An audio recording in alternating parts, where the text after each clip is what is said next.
सबसे पहले आप सभी को जय हिंद। तो मैं इस नए वीडियो में आप सबका स्वागत करता हूँ। तो ये कक्षा 10 का प्रैक्टिस सेट तीसरा जो प्रीवियस ईयर पेपर है, मैं इसको लेकर आया हूँ। तो आप सब इसको देखिए, समझिए और हमसे बताने से पहले वीडियो को रोककर अपने से हल करिए। अगर नहीं आता है तो उसके बाद हमारी वीडियो देखिए, तब बेटर समझ में आएगा। होता क्या है कि जब हमारा माइंड को सब सुविधा मिल जाती है तो ये बहुत आलसी टाइप का होता है। तो आएगा जो क्वेश्चन उसको नेगलेक्ट कर देगा, यानी कि देखेगा आता है छोड़ देगा। अब जब वास्तव में जब करेंगे तो कहीं ना कहीं तो हमें रुकावट होगी। तो बिना समय गंवाए हम चालू करते हैं। हमारी बातों को ध्यान में रखते हुए हम आप लोग और हम क्वेश्चन पेपर हल करेंगे और आप लोग जो बताएं उसको जरूर कीजिएगा। कर कर देखिए, नहीं आता है तो वीडियो तो बना ही है, देख भी सकते हैं। कोई वहाँ मार कर काट के खाने थोड़ी ना आएगा आपको। बात समझ में आई? तो चलिए चालू करते हैं। तो ये हमारा देखिए पेपर है 928/822 CA का, जो एक प्रैक्टिस सेट है। और देखिए हिंदी माध्यम से हम लोग हैं तो हिंदी माध्यम का देखेंगे। तो नोट में क्या है, प्रारंभ के 15 मिनट परीक्षार्थियों को प्रश्न पढ़ने के लिए निर्धारित है। ठीक है, 15 मिनट आपको जो दिया जाता है शुरू शुरू में घंटी लगने से पहले, वो क्या करना होता है, हम लोग को प्रश्न पत्र पढ़ने के लिए उतना समय दिया जाता है। ठीक है, और देखिए निर्देश में क्या है, सभी प्रश्न अनिवार्य है। ठीक है, फिर दूसरा क्या है, इस प्रश्न पत्र के और बाद 2 खंड है। ये तो मैंने पहले वाले वीडियो में बताया था। ये सबको तब छोड़ते हैं, फालतू फोकस नहीं करते हैं। सीधे हम एक बार बार एक वीडियो में बोलते हैं, इसमें भी बोल रहे हैं कि जो OMR शीट होता है उसको आप ब्लैक या ब्लू पेन से अच्छी तरह से रंगिएगा।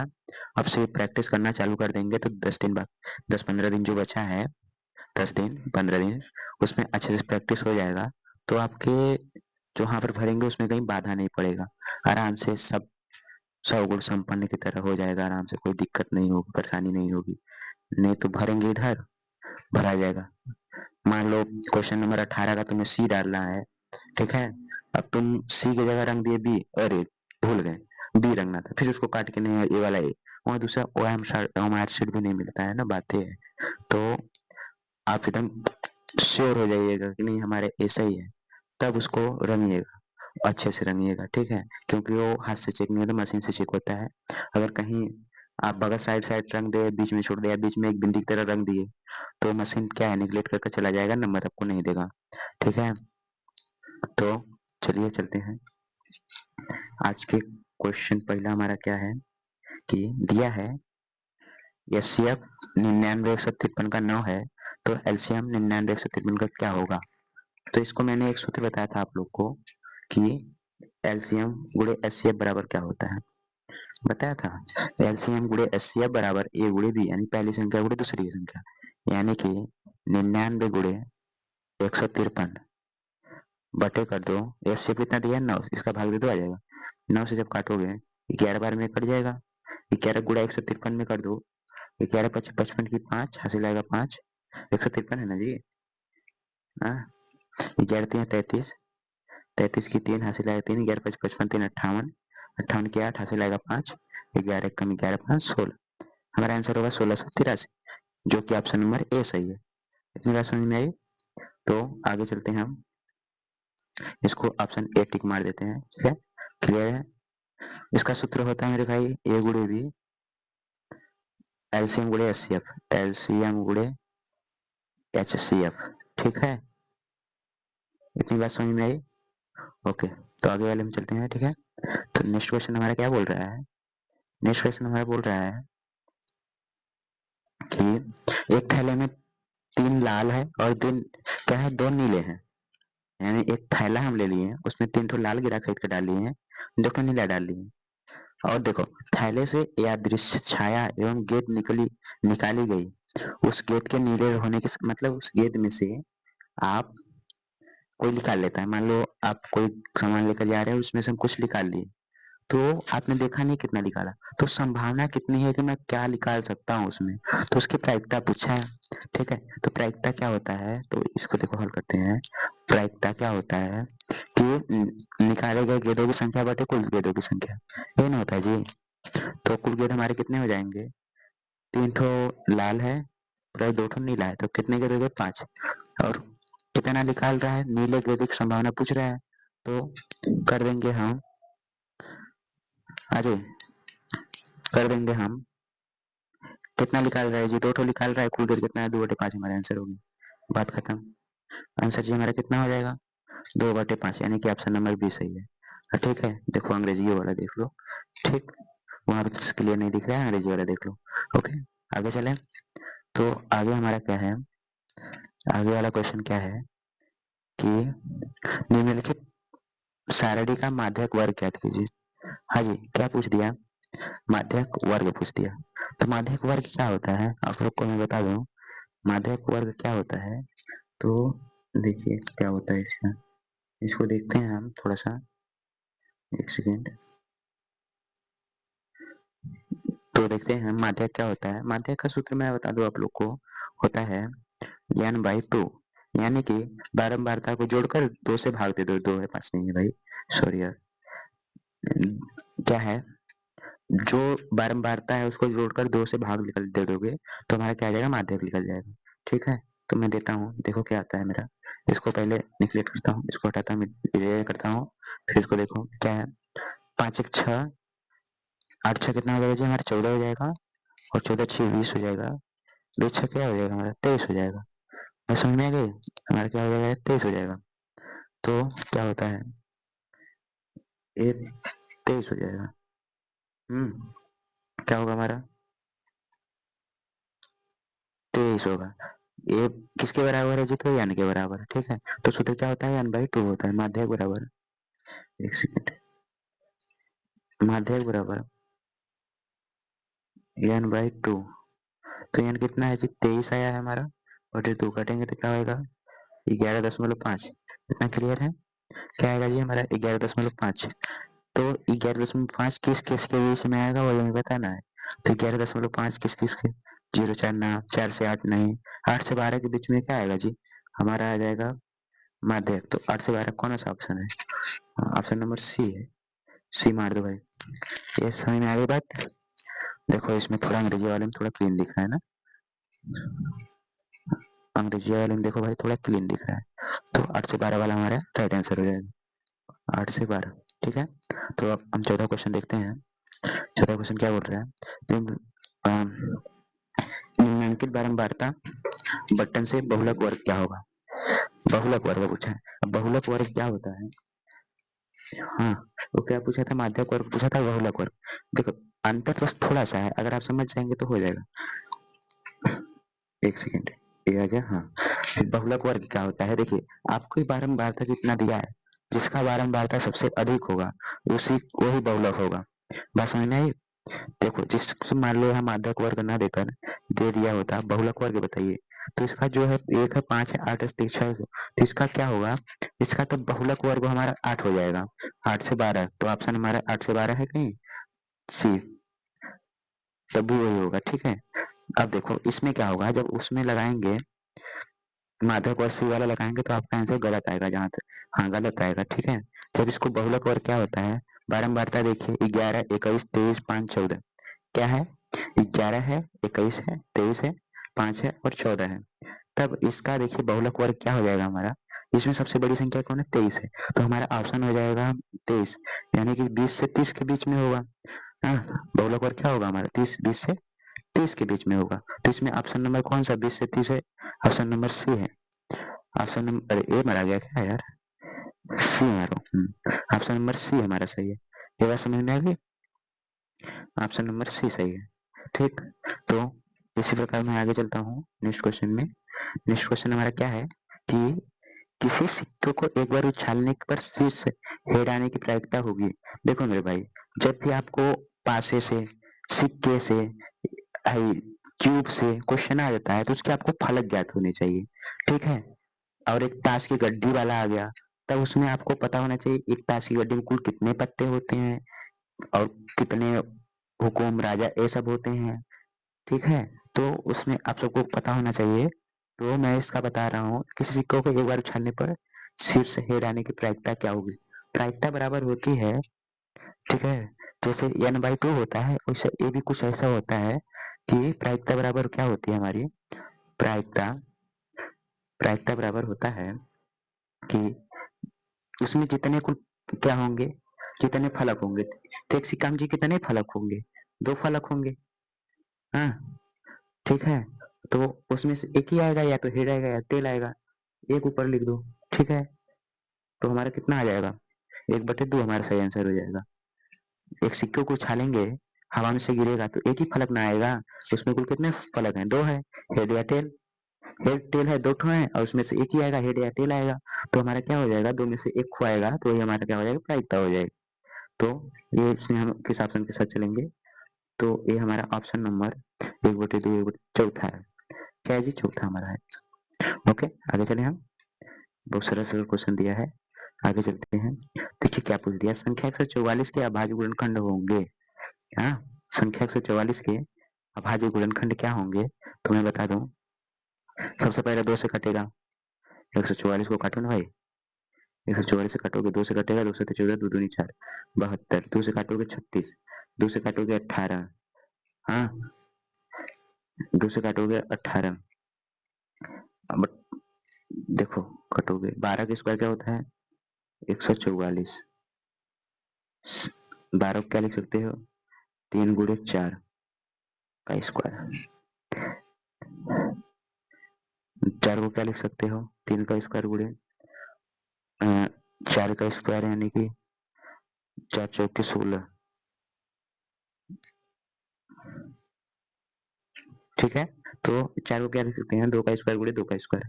ठीक है, तो यहाँ से हो जाएगा 2 के खाते 4 गुणे 3 का खाते 2, इसको हटाते हैं, क्या इसका हो जाएगा जी, 2 के खाते 4 गुणे 3 के खाते 2। ठीक है, देखो है कहीं, 2 के खाते 4 गुणे 3 के खाते 2, ऑप्शन नंबर ए पे जाइए, ऑप्शन नंबर ए पे। ठीक है, ये हमारा सही आंसर हो जाएगा। तो आगे चलते हैं हम, नेक्स्ट क्वेश्चन में क्या हमारा है, तो नेक्स्ट क्वेश्चन में हम चलते हैं। नेक्स्ट क्वेश्चन हमारा है, भाई थोड़ा सा इधर, हाँ नेक्स्ट क्वेश्चन हमारा क्या है, नेक्स्ट क्वेश्चन हमारा ये है कि संख्या 54 336 का एचसीएफ क्या होगा। हाँ जी, 336 और 54 का एचसीएफ क्या होगा। देखो, एक तो हमारा ऑप्शन 9 है, दूसरा ऑप्शन क्या है हमारा, थोड़ा सा एक सेकेंड, 9 है, दूसरा साफ नहीं दिख रहा है यार, दूसरा क्या 6 है क्या, 6 3 है, 18 है। तो 18 54 सबसे बड़ी संख्या से काटते हैं, एचसीएफ का परिभाषा होता है वह बड़ी से बड़ी संख्या जो दी संख्याओं को पूर्णतः विभाजित कर देती है, हमारा क्या होता है एचसीएफ। तो हम 18 से काटेंगे तो 54 तो कट ही जाएगा।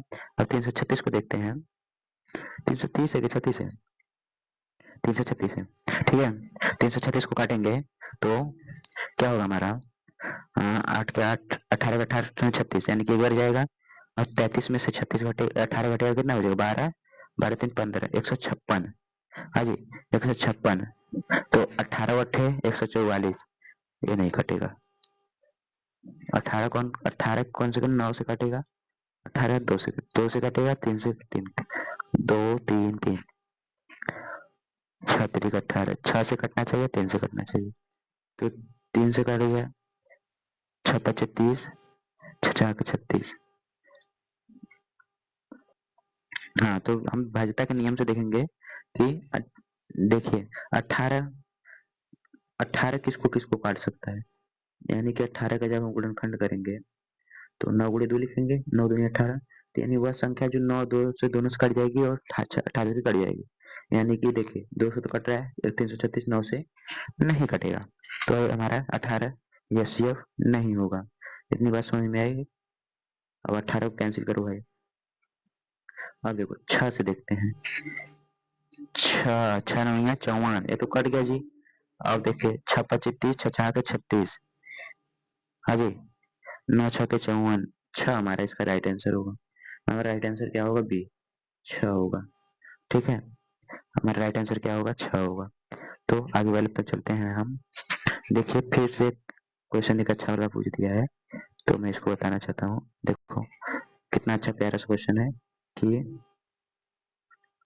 बिंदु 3 4 की एक्सिस से दूरी क्या होगी। देखो ऐसे क्या होता है, इसे एक्स इसे x dash, y y dash, इसे एक्स एच बोलते हैं, इसे वाई एच बोलते हैं। अजी जब ऐसे कोई संख्या लिख देते हैं ए बी, तो ए जो है एक्स को डिनोट करता है, बी वाई को डिनोट करता है। अजी सही है, इतना बात समझ में आ गई, जिसे कोटि और पूरक बोलते हैं।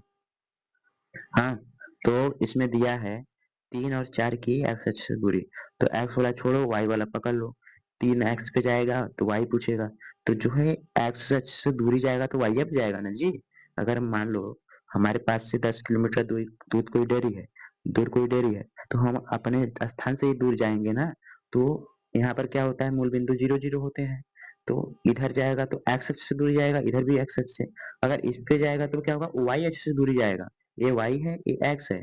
जब इस पे जाएगा तो किसे जाएगा, इस पे नीचे गया तो x अक्ष से दूर गया, ऊपर जाएगा फिर भी x अक्ष से दूर जाएगा।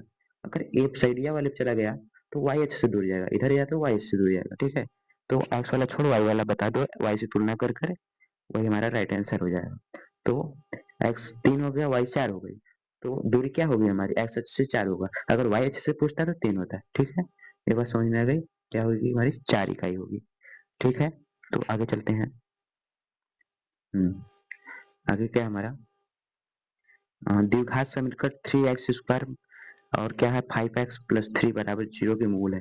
तो इसको विविध से लगाएंगे, d बराबर क्या होता है जी, b² minus 4ac, b² minus 4ac।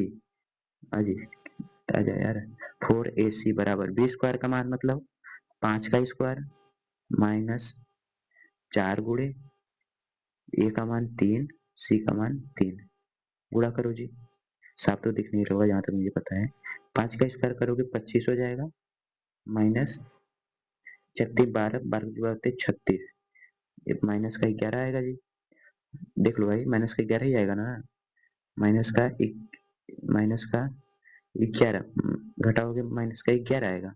जब माइनस का 11 आ गया तो बताओ, अच्छा ए वास्तविक है, वास्तविक तथा बराबर, तो कहाँ भाई बराबर है क्या ना, वास्तविक तथा भिन्न है, वास्तविक है ये नहीं भाई, वास्तविक वास्तविक वास्तविक दिखता काट दो, माइनस में आ गया, इसका मतलब काल्पनिक है, और काल्पनिक को देखो नहीं लिखा है कहीं, और तो यहाँ कहाँ मारोगे, वास्तविक नहीं है, ऑप्शन नंबर बी मारोगे, ऑप्शन नंबर सी मारोगे, या वास्तविक नहीं है, सॉरी ऑप्शन नंबर बी बोल दिया था, ऑप्शन नंबर सी मारोगे।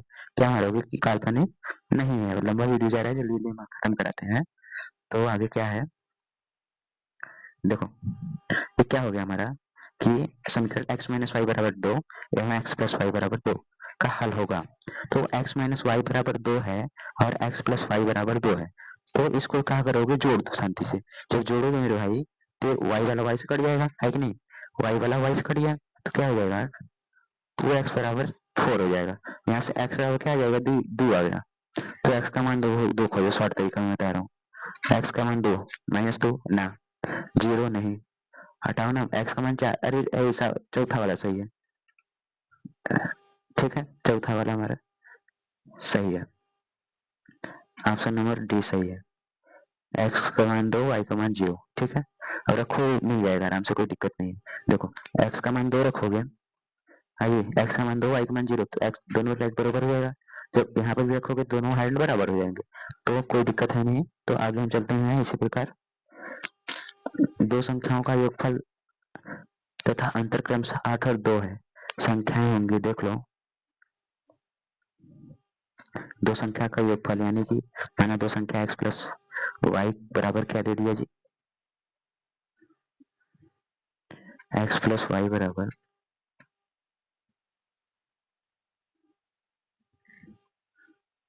x प्लस वाई बराबर 8 है, x माइनस वाई बराबर 2 है, तो x वाई का मान पूछा है, तो जब फिर से जोड़ दूंगा भाई, कोई दिक्कत नहीं है, जोड़ोगे यही रहेगा। ठीक है, 2x बराबर 10, तो x बराबर 5 आ जाएगा, समझ में आएगी नहीं बात, x बराबर 5। ठीक है, x बराबर 5 खोजो, x का मान 5 कहाँ है, 5 और 3 है, 5 और 3 है। ठीक है, ऑप्शन नंबर बी मार दो, ऑप्शन नंबर बी सही है। ठीक है, अरे काहे y का मान निकालोगे यार, समझ में नहीं आ रहा है। 5 में से 3 घटाओगे क्या होगा, 5 3 जोड़ो 8, 5 में से 3 घटाए 2, बात खत्म। यार 6 2 8 हो गया, हाँ 6 में से 2 घटाओ कितना बचेगा यार, 4 बचेगा, तो ये तो होगा नहीं करेगा। 7 में से 1 घटाओगे तो 6 बचेगा, ये भी नहीं होगा, ये तो वैसा भी दिख रहा है। तो ऐसे ऑप्शन से भी हल कर सकते हो। मैं खाना खा लिया हूँ थोड़ा सा, इसलिए ढकार आ रहा है, तो इसको हटाते हैं। देखो अब 12 नंबर पे चलते हैं हम। समांतर श्रेणी 10 7 4 का 20वां पद होगा, बताओ। अच्छा, मैं पहले वाले प्रैक्टिस सेट में वाला एक ऐसा सवाल लगाया हूँ कि इस जब भी ऐसा सवाल दे तो हमको सबसे पहले क्या निकालना है, सार्व अंतर यानी कि डी निकालना होता है। और डी कैसे निकलता है, A2 माइनस A1। जब A2 करोगे, A2 इसमें कितना लोगे, 7 लोगे, A1 10 लोगे तो कितना आएगा, -3 आएगा। क्या आएगा, डी बराबर हमारा आएगा -3, डी बराबर -3 आ गया। तो सूत्र क्या होता है, 20वां पद बराबर, 20वां पद बराबर, इसको हटाते हैं, 20वां पद बराबर A प्लस, 20वां पद बराबर A प्लस n-1, बताते हैं n क्या है, d का है। तो A कितना है जी, इसमें 10 है, n जो पद वहां पूछा है, ठीक है। 20 माइनस 1 करोगे तो 19 हो जाएगा, 20 माइनस 1, डी कितना है -3, ठीक है। इसको हटाते हैं। जब क्या किए थे, 10 किए थे, और जब इसमें से करोगे प्लस n-1, 20 में से 1 घटाओगे तो 19 होगा, 19 का गुणा -3 में करोगे तो 19 57, कितना होगा माइनस का, -3 है, तो 10 माइनस 57, 10 महीने भी घटेगा तो कितना, 10 में 57 गया तो माइनस का 47 का होगा हमारा, माइनस का 47, माइनस का 47 हमारा राइट आंसर होगा, जो कि ऑप्शन नंबर -47 सी है, ठीक है, सी। ठीक, आगे चलते हैं। आगे क्या है कि 13 सेमी त्रिज्या के वृत्त पर उसके केंद्र से 13 सेमी दूर स्थित एक बिंदु से खींची गई स्पर्श रेखा की लंबाई होगी कि 5 सेमी त्रिज्या से वृत्त पर उससे केंद्र 13 सेमी दूर एक बिंदु खींची गई स्पर्श रेखा की लंबाई क्या होगी। स्पर्श रेखा की लंबाई पूछा है, तो मैं बता रहा हूँ। हाँ, तो देखिए कि 5 सेमी त्रिज्या के वृत्त पर, तो पहले क्या है, 5 सेमी हमारी त्रिज्या है, यानी कि वो क्या हो जाएगा एक प्रकार से, 5 सेमी त्रिज्या का मतलब क्या हो जाएगा जी, एक प्रकार का हमारा बेस बन जाएगा, है कि नहीं। मैं बता रहा हूँ, एक वृत्त पर जब भी ऐसी स्पर्श रेखा स्पर्श बिंदु पर त्रिज्या की लंबाई होती है, यह हमेशा क्या बनती है, समकोण त्रिभुज बनता है, जिसमें त्रिज्या और स्पर्श रेखा की लंबाई लंब और आधार है, ठीक है। जिसमें स्पर्श रेखा की लंबाई और क्या है, लंब, और लंबाई आधार है, लंबाई और लंब क्या है, आधार होते हैं, और केंद्र से बिंदु की दूरी अकड़ होती है। जो केंद्र से बिंदु की दूरी होती है क्या होती है, कड़ होती है। तो इस स्थिति में हमेशा क्या लगाते हैं, पाइथागोरस प्रमेय लगाते हैं, जो कक्षा 6-7 में आप लोग को पढ़ाया गया है, ठीक है। जब पाइथागोरस प्रमेय लगाएंगे तो क्या होता है, कड़ का स्क्वायर होता है, कड़ का स्क्वायर मान लो के, लंब का स्क्वायर होता है, प्लस जो है कि बी का स्क्वायर होता है, बी फॉर बेस यानी कि आधार। तो क्या होता है, कड़ का स्क्वायर क्या है, कि हमें कड़ का स्क्वायर क्या है, त्रिज्या कितनी हमारी थी, उसके केंद्र से बिंदु के बीच की दूरी 13 है, तो मैंने बताया कि केंद्र से किसी बिंदु के बीच की दूरी क्या होती है, हमेशा कड़ होती है, ठीक है। सूत्र लिख लेना आप लोग। तो कड़ कितना है, 13 का स्क्वायर 169 होता है, बराबर, और 5 का स्क्वायर क्या होगा जी, 25 होगा। मान लो हमें लंबाई चाहिए, एल का मान यहाँ लिख देते हैं। तो 169 में से जब 25 घटेगा तो क्या बचेगा, 169 में से 169 में से 25 घटेगा तो कितना बचेगा जी, 169 70, इधर 20 घटाओगे तो 144 बचेगा।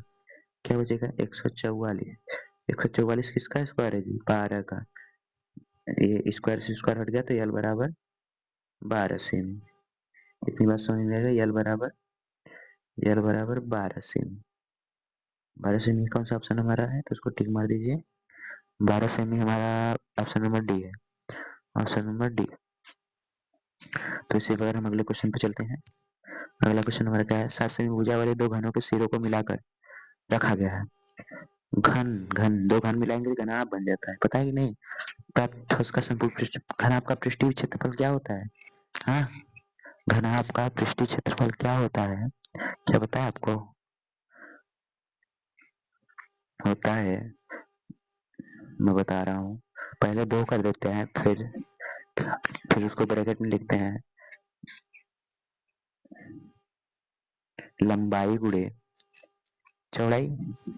एक सेकेंड। हाँ, तो घनाभ का पृष्ठीय क्षेत्रफल क्या होता है कि दो गुणे लंबाई गुणे चौड़ाई, ठीक, प्लस चौड़ाई गुणे ऊंचाई प्लस ऊंचाई गुणे लंबाई। तो मैं रखूंगा इसमें कि दो गुणे लंबाई गुणे जब चौड़ाई करेंगे तो जब एक दो घन 7 सेमी का मिलाएंगे तो कितना होगा? 14 सेमी का एक लंबा बन जाएगा नहीं, चौड़ाई उतना ऊंचाई उतना, ठीक। जब 14 सतह 98, 14 सतह ये आ जाएगा 98 प्लस इसके बाद का क्या होगा जी? 98 हो जाएगा ये, और क्या होगा फिर क्या है जी? फिर उसके बाद आएगा सूत्र के अनुसार चौड़ाई गुणे ऊंचाई, यानी कि चौड़ाई 7 सेमी ऊंचाई 7 सतह 49 प्लस क्या होता है ऊंचाई गुणे लंबाई, तो ये क्या होगा? 98 हो जाएगा, ठीक है। जब इसको जोड़कर 2 से गुणा करेंगे, जोड़िए 8 9 8 16 17 17 8 25, 25 की 5 हासिल आएगा 2, 4 2 6 9 6 15 15 9 24, 245 गुणे 2, हाँ 245 गुणे 2। जब इसको हम करेंगे 5 दूनी 10, 4 दूनी 8 1 9, 2 दूनी 4 490, हाँ जी 490 आएगा, आएगा कि नहीं 490? क्या बोलते हो, 490 आएगा कि नहीं आएगा? बिल्कुल आएगा, 490 तो आएगा करेगा। तो क्वेश्चन में क्या पूछा है, कौन सा सवाल था जी? तो 490 देखो है, ऑप्शन नंबर ए है, ऑप्शन नंबर ए मार्कर उड़ा दो, बस बात खत्म। अब ऑप्शन नंबर कौन था? ऑप्शन नंबर ए था, ऑप्शन नंबर ए जो है हटाओ। अब आगे चलते हैं क्वेश्चन नंबर 15 पे। तो क्वेश्चन नंबर 15 चलेंगे तो क्या है, 21 सेमी वाले वृत्त पर एक चाप 30 अंश का कोण अंतरित करती है, चाप की लंबाई क्या होगी? तो चाप की लंबाई का सूत्र मैं बता रहा हूँ, इसको नोट कर लेना, ठीक है। चाप की लंबाई क्या होती है, एल बराबर थीटा बटे 360 गुणे 2 pi r, 2 pi r, 2 pi r, ठीक है। इसको याद रखो, थीटा बटे 360 गुणे 2 पाई आर, थीटा बटे 360 गुणे 2 पाई आर, ठीक। तो थीटा का मान इसमें कितना लिया है, थीटा का मान दिया है 30, 360 22/7, आर का मान कितना दिया है 21, ठीक है। ये जब काटोगे 7 तरीके 21, 0 0 कट गया, 3 एकम 3, 3 दूनी 6 12 हो गया, 3 एकम 3, ये क्या हो गया, 3 एकम 3, 3 चौके 12, घटाओ खिचड़ी पक गया यार, 3 चौके 12 है कि नहीं, 3 चौके 12, हाँ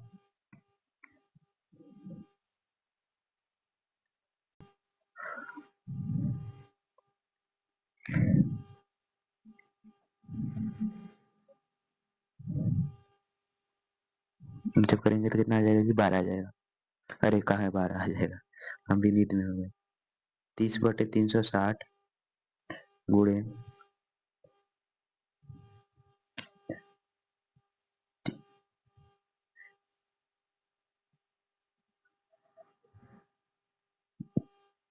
22/7 गुणे 21, ठीक है। ये 0 से 0 कट गया, ये यार क्या हो रहा है मेरे साथ, 21 से 21, अरे 7 तरीके 21 3, ये हटाओ जी, हटा, 1/12, 3 एक 3 एकम 3, 3 चौके 12, 1/12, 11/22/7 गुणे, इसको काटे तो कितना आया था, 3 आया था, हाँ 3 चौके 12,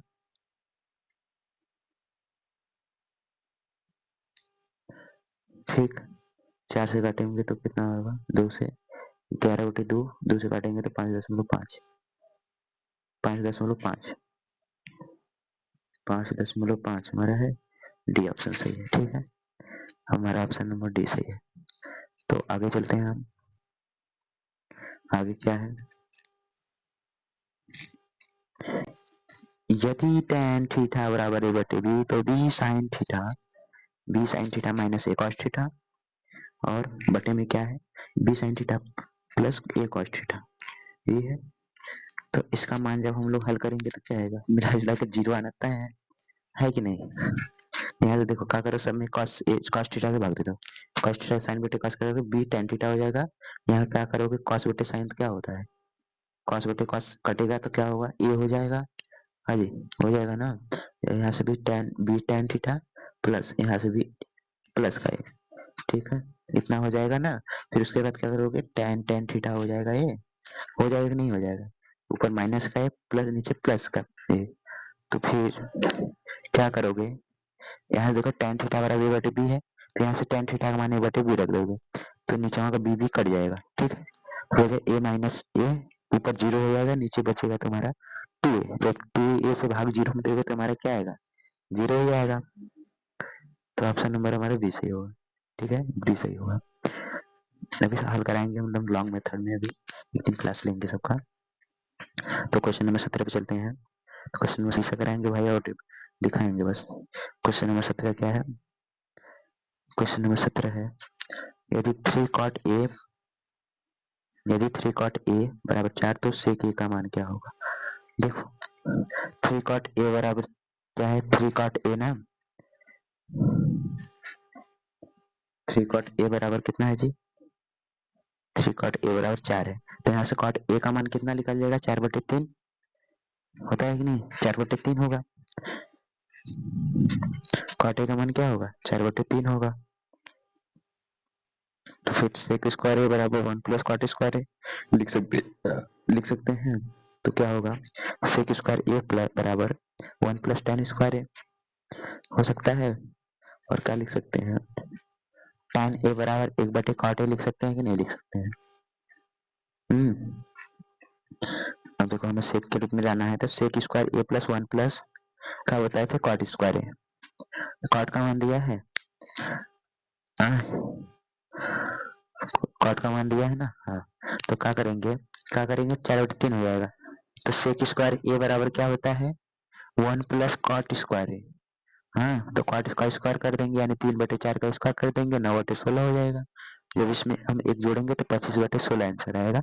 आज 25/16 को जो हम निकालेंगे यहाँ से सेक का मान निकालेंगे, दोनों का वर्ग होगा तो 5/4 हमारा आंसर आएगा। कितना आएगा 5/4, 5/4 हमारा आंसर आएगा, ठीक है। तो आगे चलते हैं, यदि tan 2a बराबर करीब 3/2 है तो a का मान क्या होगा। तो करीब 3/2 tan कितने अंश का मान है बता दो, साइन 60 अंश का मान है करीब 3/2, तो साइन से साइन कट जाएगा, कट जाएगा नहीं कट जाएगा, तो a का मान कितना आ जाएगा 60 अंश आ जाएगा। a का मान कितना आ जाएगा, a का मान कितना आ जाएगा 60 अंश आ जाएगा। जब a का मान 60 अंश आ गया तो 60 में मारिए ना, ऑप्शन नंबर ए है तो ए मारिए, बस समझ में आ गई। अब चलिए चलते हैं, किस पे चलते हैं, हाँ किस में चलते हैं 19 पे, 19 पे जब चलेंगे 19 नंबर क्या कर रहा है कि यदि 2 cos 30 बराबर 1 तो 0 का मान क्या होगा। क्या कर रहा है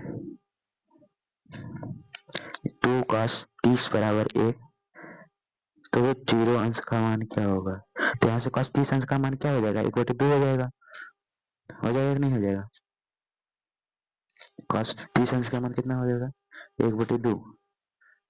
सॉरी यार कुछ और लिखा, देखो अंग्रेजी में पढ़े तो समझ में कि यदि 2 cos थीटा 3 थीटा बराबर 1 तो थीटा का मान पूछा है, यहाँ से cos 3 थीटा बराबर क्या आएगा 1/2 होगा।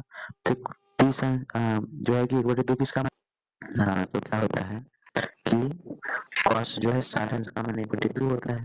यहाँ पर क्या cos 60 अंश रखेंगे तो क्या होगा 1/2 हो जाएगा, नहीं तो यहाँ cos से cos का हो जाएगा तो उसका जो है 3 थीटा बराबर 60 अंश, और जब काटेंगे 3 से 60 को काटेंगे कितनी बार में कटेगा 20 बार में, तो थीटा का मान हमारा कितना आ जाएगा ये 20 आ जाएगा, थीटा का मान हमारा आ जाएगा 20। ये बात समझ में आ गई, ठीक है। तो आगे चलते हैं, देखो ये वाला जो क्वेश्चन है अगला 20 नंबर हर प्रैक्टिस सेट में पूछ रहा है, मतलब बहुत ज्यादा इंपॉर्टेंट है।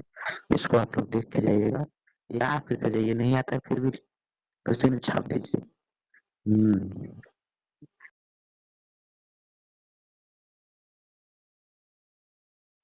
ठीक है, तो आगे चलते हैं। लास्ट क्वेश्चन हमारा है, इसको थोड़ा देखिए, बहुत ज्यादा इंपॉर्टेंट लग रहा है, तो आगे चलो। क्या है हमारा, दिए गए चित्र में कोण एबीसी आधार बीसी के समांतर रेखाखंड पी क्यू खींचा गया है। यदि पी क्यू संबंधी बीसी बराबर एक संबंधी 3 है, पी क्यू संबंधी बीसी एक संबंधी 3 है, ये पी और बीपी का अनुपात क्या होगा? हाँ जी,